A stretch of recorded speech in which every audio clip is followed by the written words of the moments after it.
Je suis revenue de voyage récemment. Je ne me souviens plus trop des endroits que j'ai visités. Je crois que j'ai appris à travers les gens.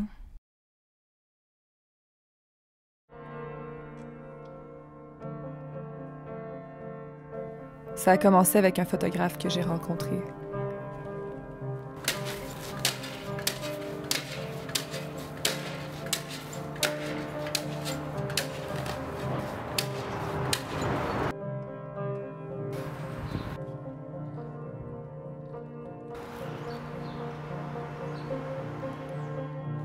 Il avait une manière fascinante de voir les choses.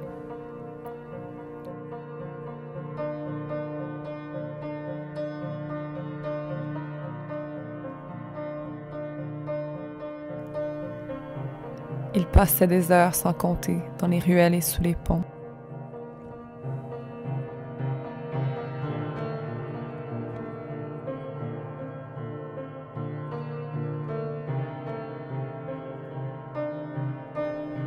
Au fond, il savait que ce n'était que de la peinture.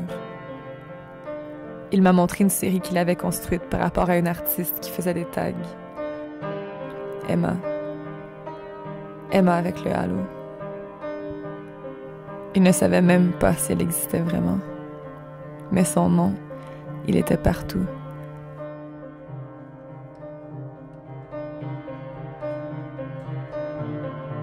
Si c'était vraiment son nom.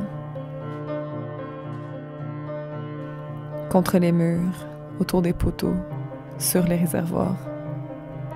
Il disait qu'il avait deviné une histoire entre elle et un autre tagueur du coin.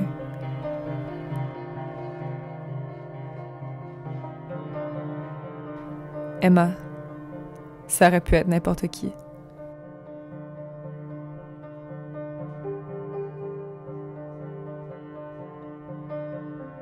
Une personne qui n'arrivait plus à sortir de la tête d'un autre.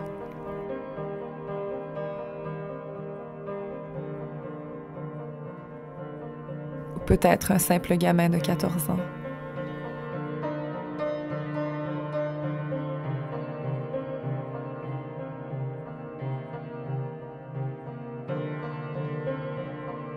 Quelque chose l'avait touché dans sa compréhension que l'écriture elle-même était plus éphémère que le discours qu'elles étaient en train de prêcher. Que ces idées allaient sans doute survivre à la forme qu'elles avaient prise sur ces murs qui disparaîtraient tôt ou tard.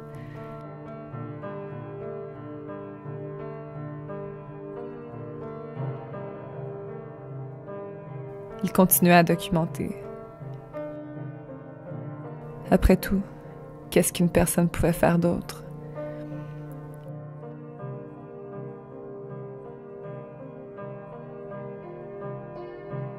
Il disait que peu importe où tu te trouvais, dans le graffiti comme dans la photo, si tu te rapproches assez pour regarder, tu y trouveras éventuellement les histoires d'amour.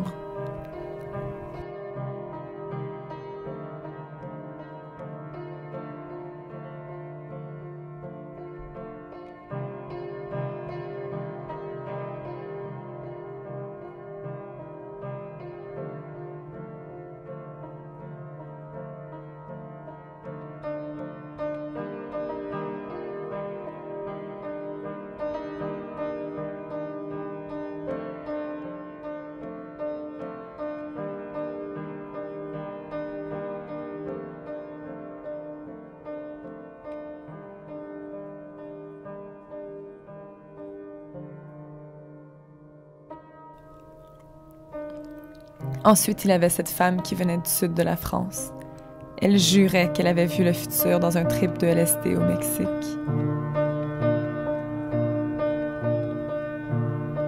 Elle vivait dans un petit appartement.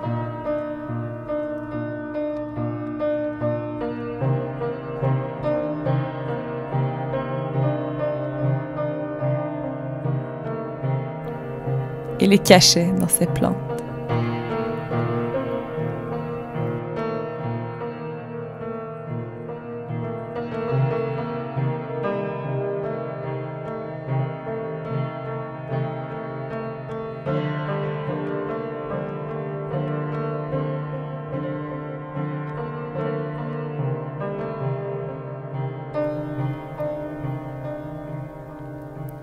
Ça remplissait des pièces entières.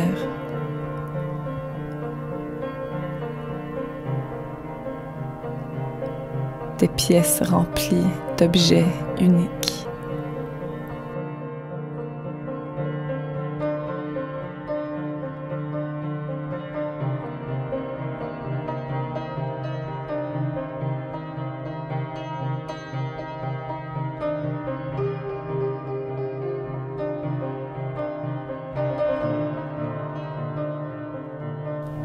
Des cahiers de notes imprégnés par les symboles tirés de ses expériences visionnaires.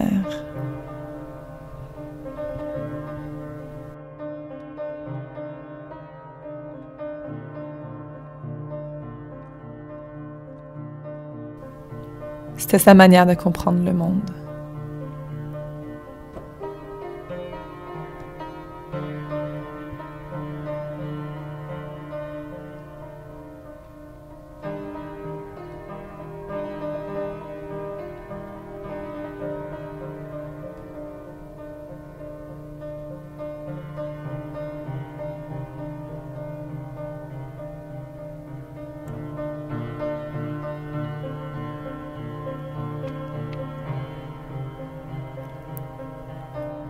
Elle se percevait telle une antenne et croyait qu'elle avait été née pour être la réceptrice des fréquences incomprises de l'univers.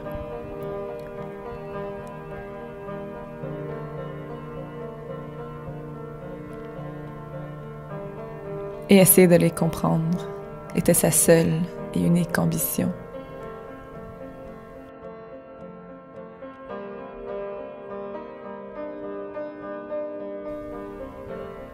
Elle disait que ces gens dans l'histoire qui brûlaient des Bibles étaient des romantiques et des désillusionnés.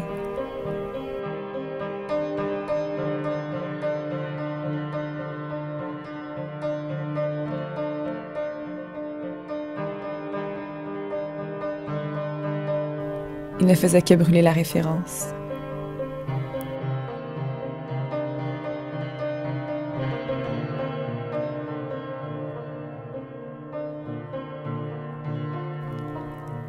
Qu'ils détruisaient l'archive, mais les concepts, eux, restaient en vie.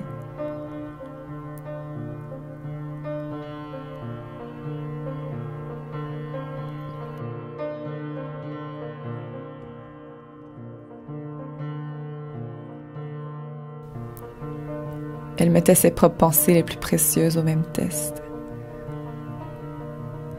Si elles étaient assez fortes, disait-elle, elle y survivrait bien.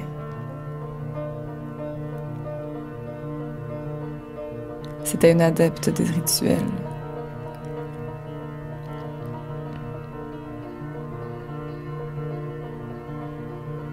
Je me demande si je la reverrai un jour.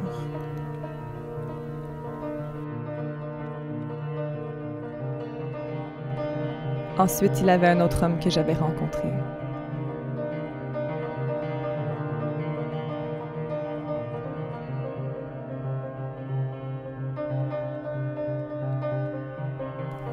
Il montait toujours sur les toits pour aller jouer.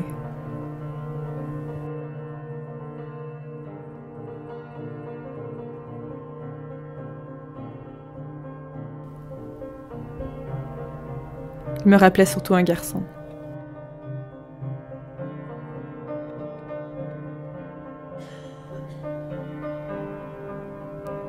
Il avait disparu sur plusieurs continents.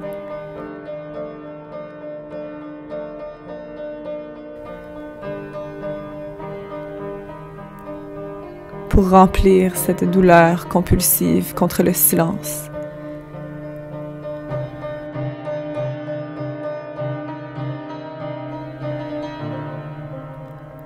C'est comme s'il dormait sur du bruit à longueur de journée.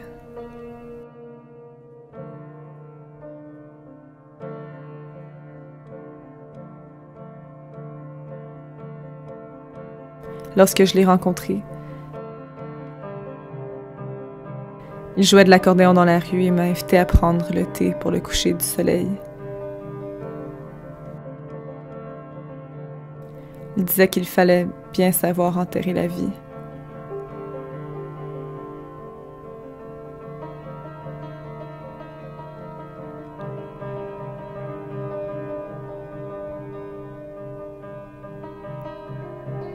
qu'on pouvait le surprendre à l'accordéon sur le toit, tout comme au cimetière.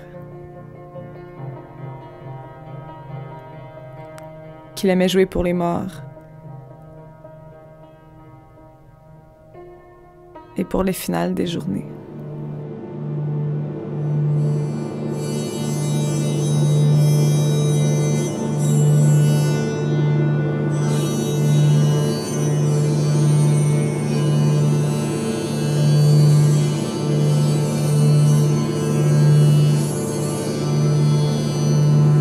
Les trucs qu'il enregistrait étaient plutôt des expériences sonores.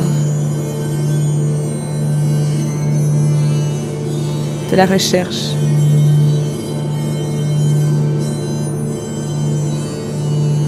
La recherche de l'impossible. Il disait que les affinités entre le creux d'un arbre et les sons que les humains produisent étaient 1000 fois plus intéressants. 1000 fois plus intéressant que celle des murs blancs et stériles d'un studio d'enregistrement. Il préférait s'infiltrer dans des églises que pour effleurer les touches des orgues qu'on y condamnait.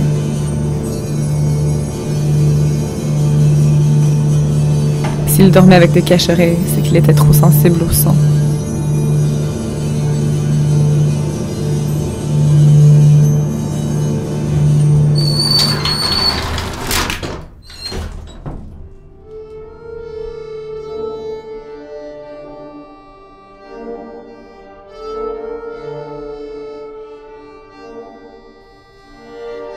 Il souhaitait tout rendre muet durant les heures de son sommeil, pour pouvoir se réveiller et à nouveau vivre pleinement la renaissance de tout ce qui était son univers sonore.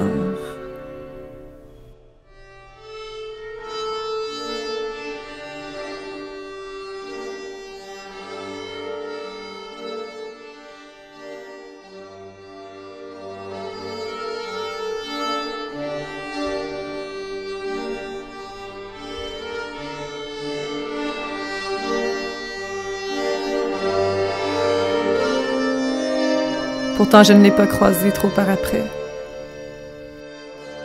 Lorsque je suis retournée à son appartement, elle était déjà partie.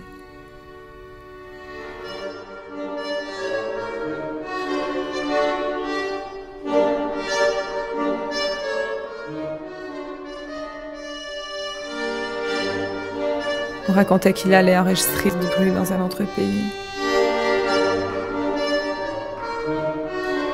Je ne sais pas.